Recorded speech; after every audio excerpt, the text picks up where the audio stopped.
I rigassificatori di Zaule escluso dall'elenco delle infrastrutture prioritarie dell'UE. La Commissione europea ha pubblicato oggi l'elenco prioritario delle infrastrutture energetiche che potranno godere dei finanziamenti di Bruxelles. Come annunciato, non si parla più di un rigassificatore a Zaule, ma di un impianto nel nord Adriatico il cui sito deve essere concordato con la Slovenia. Rimangono comunque dei timori in quanto si menziona un impianto a terra. Inoltre il 18 ottobre scade la sospensione dell'autorizzazione ambientale concessa nel 2009 alla Gas Natural per l'impianto a Zaule. Vediamo i dettagli.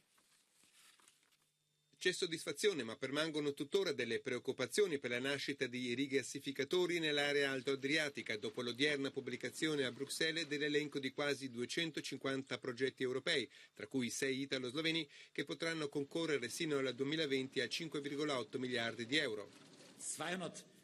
L'elenco comprende 248 progetti, sono tanti. I loro benefici vanno a tutti gli Stati membri. L'elenco comprende gasdotti, elettrodotti, rigassificatori, terminal di stoccaggio. Tutto per elevare ad un più alto livello la politica energetica europea.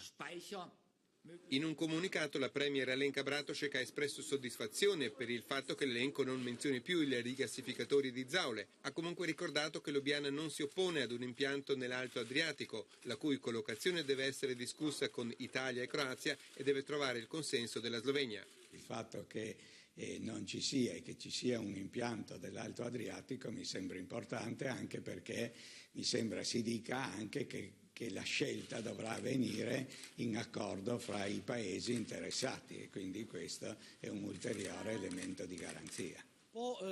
A quanto ne so, in base alla legislazione europea non esiste una norma sul consenso a livello internazionale. La questione è in mano ai singoli governi, agli Stati, e quindi credo che con oggi la Slovenia non ha chiuso la questione. Noi auspichiamo, come abbiamo chiesto tutti i soggetti del territorio, dalla regione alla provincia al comune, che ci sia la revoca dell'autorizzazione ambientale.